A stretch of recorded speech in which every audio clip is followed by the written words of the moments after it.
죄는 세 가지 방향에서 우리 사람에게 영향을 줍니다. 이거는 중요한 거니까 여러분이 아주 잘 꼭 절대 잊지 마세요. 첫째로 죄는 우리의 생각에 죄는 영향을 줍니다. 사실 죄의 포로라고 하는 것은, 죄의 종이라고 하는 것은 엄밀히 얘기하면은 이제부터 내가 얘기하는 이 세 가지가 결국은 우리가 종로로 탄다는 거예요. 결국 그 얘기예요, 사실은. 뭐냐면 첫 번째로 생각이에요. 사실 이제 생각에 대한 그 부분은 내가 이전에 또 기독교 세계관에서 아마 여러 차례 했지만, 그렇지만 더 자세하게는 사실 안 했어요. 왜냐하면 다뤄야 될 게 워낙 많으기 때문에 그냥 간략하게 했지만, 여러분 정말 이 생각이라고 하는 것은 무서운 거예요. 정말 무섭고, 또 이 생각이라고 하는 것은 어쩌면 인간에게 있어서 가장, 여러분이 뭐 동물이나 뭐 식물이나 아니면 그 어떤 것보다도 우리 인간이 왜 우월한 존재냐면 이 생각 때문에 그래요. 생각. 결국 이거예요. 만약에 식물에게도 생각이 있거나 동물에게도 생각이 있다면 사람이 그렇게 그들보다, 그런 피조물보다 더 낫다고 하기는 아마 힘들 것 같아요. 네. 근데 사람은 생각을 할 수가 있어요. 그래서 마귀는, 이 죄는 제일 먼저 어디로 침투하냐? 생각으로 침투합니다. 그걸 어떻게 증명할 수 있는지 아세요? 만약에 사람에게 뇌가 없으면 사람이 어떻게 됩니까? 식물인간이 되죠. 식물인간이 죄질 수 있을 것 같아요? 생각으로나 의지나 행동으로 죄 못 져요. 그냥 식물인간은 정말 말 그대로 가만히 있을 뿐이에요. 그는 생각이나 어떤 상태로든 죄가 그를 영향을 주지 못해요. 단 한 가지, 몸에 영향을 줘요. 몸에 영향을 주지만 나머지는 주지 못해요. 그래서 생각. 그래서 여러분 정말 여러분들이 신앙생활을 할 때 참 중요한 게 뭐냐면 생각이에요. 이 생각이 내가 그리스도에게 사로잡히고 하나님의 진리의 말씀에 사로잡히면 그 사람은 정말 신앙생활을 하는데 적어도 그 사람은 혼란스럽지는 않습니다. 적어도. 그러니까 제일 먼저 우리가 하나님의 진리로 우리의 생각을 어때요? 진리로 완전히 채워야 돼요. 그래서 왜 부지런히 말씀을 읽고 또 말씀 암송하고 또 교리적 지식을 쌓고, 왜 우리가 성경적 세경을 해야 되는 이유가 뭐냐면 생각 때문에 그런 거예요. 생각. 근데 이 생각이라고 하는 게 무서운 게 뭐냐면, 이게 생각이라고 하는 게 고정되지는 않습니다. 항상 유동적이에요. 그러니까 여러분도 스스로 아마 경험했을 거예요. 아침에 생각 다르고 저녁에 생각 다르고 수시로 생각이 막 왔다 갔다 하잖아요. 그걸 경험하잖아요. 그걸 체험하잖아요. 그걸 느끼잖아요. 그러니까 죄는 이 생각에 영향을 미칩니다. 그러니까 마귀는 사람에게 이 죄로 사람을 타락시킬 때 가장 먼저 생각으로 침투합니다. 그러니까 여러분 현대 문화에는 감각 문화거든요. 결국 그 얘기는 뭐냐면 사람들이 생각을 못하게 하는 거예요. 생각을 못하게 하면서 죄를 짓게 하는 거예요. 생각을 못하게 하면서 하나님의 진리를 아예 상대하지 못하게 하고, 생각을 흔히 얘기해서 왜 너는 왜 이렇게 생각이 없냐, 이런 말 하죠. 그게 굉장히 간단한 말이겠지만 치명적인 말이에요. 사람은 생각을 하면서 사는 존재인데, 우리가 보면은 너무나 많은 사람들이 의외로 생각 없이 산다, 이런 말을 할 수밖에 없는 현상들이 많잖아요. 그러니까 죄는 생각에 미칩니다. 그러니까 여러분들이 매일매일 여러분의 생각이 어때요? 여러분의 생각을, 그리스도를 아는 지식, 말씀, 특히 말씀, 정말 왜 말씀에 깊이 푹 빠져야 되냐면 생각 때문에 그래요. 이 생각이 내 마음대로 날아다니지 못하게, 이 생각이 내 마음대로 막 활개를 치지 못하게, 이 생각이 내 마음대로 그냥 막 나를 휘어잡지 못하게. 그래서 여러분의 그 생각이 정말 이 성경의 진리로 철저하게 잘 다져지지 않으면 안 됩니다. 근데 지금 우리 시대는 그리스도인이라고 해서 믿지 않는 불신자보다 생각이 더 낫냐? 그렇지 않아요. 절대 그렇지 않습니다. 왜 그렇습니까? 교회가 그만큼 감각적인 교회가 된 거예요.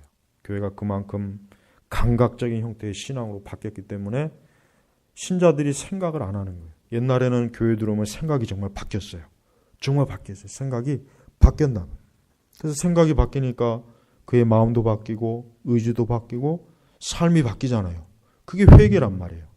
근데 지금의 회개는 아까도 얘기했지만 감각적인 회개야. 감정적 회개. 내가 막 CCM을 부르면서 막 눈물이 흐르고 마음에 감동을 받고 그걸 회개했다고 생각하는 거예요. 회개하고는 아무 상관이 없어요. 그냥 잠깐 마음이 잠깐 울컥했던 것 뿐이지. 그러니까 생각. 여러분의 생각을 항상 말씀. 제발 말씀. 그래서 말씀을 좀 자주 읽어요. 두 번째는 감각. 이것도 중요합니다. 죄는 생각에서 머물면은 그나마 좀 다행이죠. 물론 그것도 치명적이겠지만 두 번째는 죄는 반드시 느끼길 원하는 거예요. 이거는 더 무서워요. 이런 마약이 왜 무서운 줄 알아요?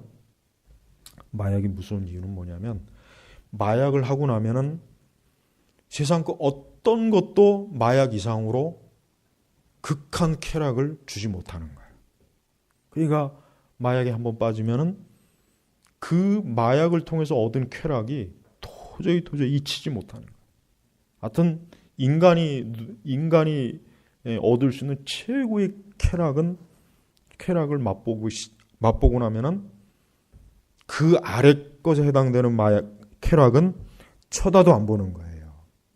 쳐다도 안 보는 겁니다. 이 감각.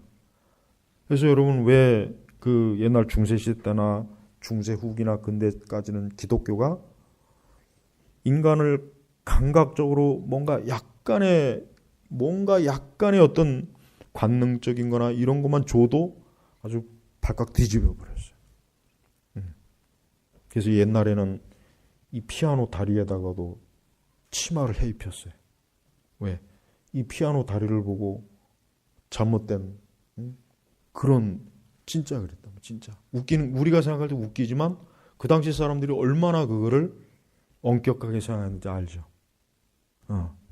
아마 18세기나 19세기 사람들이 지금 이렇게 서울 시내 도시를 걷다 보면 아마 그 사람들은 아마 1분마다 그냥 혈압이 오르고 막 눈이 막 튀어나올 것 같고 막 정신을 못 차릴 거예요. 왜? 그 시대하고 지금하고 인간이 이 감각이 어때요? 엄청나게 더 관능적이고 더 정욕적으로 바뀐 거란 말이에요. 그러니까 죄는 반드시 감각을 건드립니다. 그러니까 마귀는 인간의 감각을 엄청나게 터치를 많이 해요. 그래서 여러분 클럽, 나는 클럽을 안 가봤지만 이 클럽 문화를 보면은 젊은 애들이 그 클럽을 왜 가기 좋아하느냐? 다른 게 아니에요. 감각 때문에 가기 좋아하는 거예요. 감각. 막 비트 있는 음악, 그 안에 있는 그 여러 가지 것들을 보면은 감각을 완전히 젊은 애들의 감각을 완전히 어때요? 완전히 사로잡잖아요. 그게 좋으니까 가는 거지 다른 것 때문에 가지는 않아요. 그러니까 이 죄는 감각이에요. 그러니까 여러분이 정말 조심해야 돼요. 이 감각은 꼭 반드시 우리를 터치해요. 사실 우리 문화는 너무나 감각적이니까 어디다 이렇게 돌아봐야 될지도 모를 정도로 이 감각은 무서운 거예요. 그래서 여러분들이 항상 사람과의 교제할 때도 조심해야 돼요. 이 감각이라고 하는 것은 꼭 죄를 짓게 만들고 정욕적으로 만들고 흥분되게 만들고 결국은 죄의 그 감각을 건드려 버리면 좀처럼 이거를 다시 원상복귀가 힘든 거예요.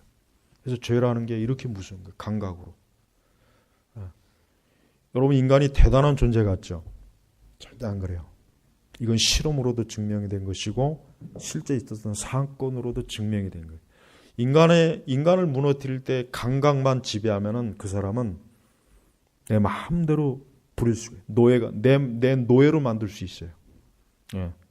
실제로 미국이나 이런 정보국에서 옛 소련에서도 그렇지만 지금도 그럴 거예요. 사람을 인위적으로 개조할 때 이 감각을 개조시켜버려요. 정말 무서워요. 죄는 반드시 감각을 타고 들어온다는 거. 전기를 타면 감전된다 그러잖아요. 감전. 마귀는 죄는 인간을 죄로 감전을 시켜버려요. 한번 거기에 감정이 되면 점처럼 못 빠져나옵니다. 그래서 무서운 거예요. 그러니까 여러분, 우리 그리스도인들은 정말 이 감각적인 걸 정말 조심해야 돼요. 조심해야 돼요. 근데 조심하라고 아무리 얘기를 해도 내가 보면은 항상 어떤 그런 감각에 한번 잘못 넘어져갖고 그만 실족을 많이 하는 것 같아요. 세 번째는 의지예요.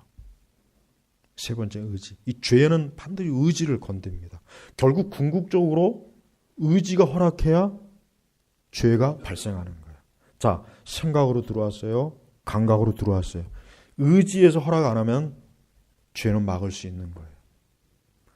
근데 생각이나 감각까지 들어오면 의지는 사실 어떻게 보면 쉬워요. 쉬워요. 그래서 여러분, 죄라고 하는 게 처음부터 크게 치고 들어오는 게 아니에요. 작게. 아주 작게 들어와요. 작게. 근데 그게 생각을 점점 점령하고 그 생각이 나중에 감각을 점령하고 결국은 의지는 그러면 그냥 알아서 지가 복종하게 돼요. 근데 어쨌든 의지, 내가 하나님 앞에서 우리가 성경에서 보면은 내가 성경에서 진짜 정말 그 요셉이 참 나는 위대하다고 생각해요. 난 다윗보다 요셉이 훨씬 더 위대하다고 생각해요. 요셉이 어떻게 그 젊은 청년의 그 육적 혈기에서 어떻게 그 보디발의 아내의 그 유혹을 이겼을까? 나는 요셉이 진짜 위대한 사람이라고 생각해요. 정말 경건한 사람. 진짜예요. 항상 내가 늘 성경의 인물들을 생각할 때마다 야, 요셉은 정말 대단한 사람이구나. 어떻게 그 어린 나이에, 그 청소년 시기에, 어떻게 20대 그 초에 어떻게 그때 그렇게 자기의 그 생각과 감각과 의지를 어떻게 하나님을 두려워하는 마음으로 가득 채웠을까? 나는 지금도 미스테리예요. 이 다음에 천국에 가면 꼭 물어볼 거예요. 과연 그러한 생각과 감각과 의지를 지킬 수 있는 경건한 사람이 우리 시대에 얼마나 되겠습니까? 한번 생각해 보시죠. 내가 이제까지 사역해 본 바에 의하면 너무 드물어요. 너무 드물고 아무리 신앙생활 잘하는 것 같고 아무리 경건한 것 같은데 결국은 이 죄의 3단계 결국은 다 넘어지더라고요. 그게 무서운 거예요. 그래서 내가 여러분들한테 항상 강조하고 싶은 것은 우리가 항상 모든 일에 좀 일반적인 생각보다는 훨씬 더 내가 하나님 앞에서 훨씬 더 모든 면에서 좀 유난스럽게 엄격하다고 해야 될까? 그렇게까지 좀 했으면 좋겠어요. 물론 지금 그렇게 하면은 아마 동물원에 원숭이 보듯 할 거예요. 나는 이 복음주의 내 교회 타락을 보고 들으면서 너무 정말 참 해도 너무했구나라는 생각이 들어요. 제발 우리 청년 교사들은 내가 말한 이 죄의 3단계 통로, 생각, 내가 오늘 짧게 설교하기 때문에 그냥 이 정도만 설교하는 거예요. 생각, 감각, 의지. 이게 결국 예수 그리스도에게 복종이 돼야 되는 게 그게 신자입니다. 이게 그리스도에게 복종이 되는 거예요. 그래야 그게 진정으로 예수님의 나의 구주십니다라고 고백할 수 있는 거예요. 근데 입으로만 고백하는 거는 생각에 있어서나 감각에, 의지에 대해서 복종이 안 되면 어때요? 그가 복종 안 하면 그건 그리스도를 영접 안 한 겁니다. 안 한 거란 말이에요. 근데 오늘날 교회는 그걸 전혀 고려하지 않고 그냥 내 입으로 고백하면 돼. 넌 그리스도이냐? 너 이제 자유로워. 넌 이제 born again 했어. 넌 거듭났어. 이거 거짓말이거든요. 그 죄인을 다독이는 거예요. 전혀 변한 게 없는데.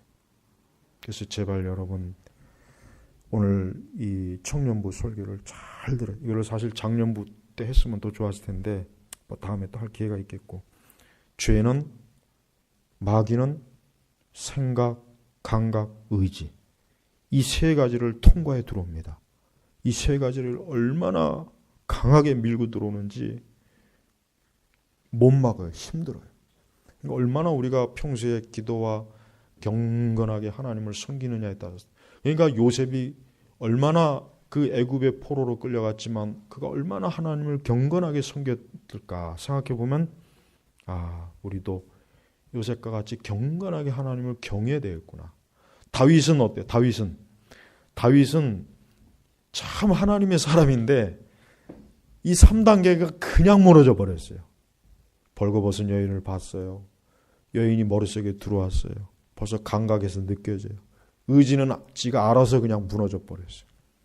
그 하나님의 사람이란 다윗도 그런데 누가 감히 주님 앞에서 오늘 제가 굉장히 중요한 설교를 한 거니까 이 설교를 집에 가서 다시 한번 들어보고, 죄를 짓는 자는 모두 죄의 종이다. 뭐가 종이 되는 겁니까? 인간의 생각과 감각과 의지가 종이 된다는 뜻이에요.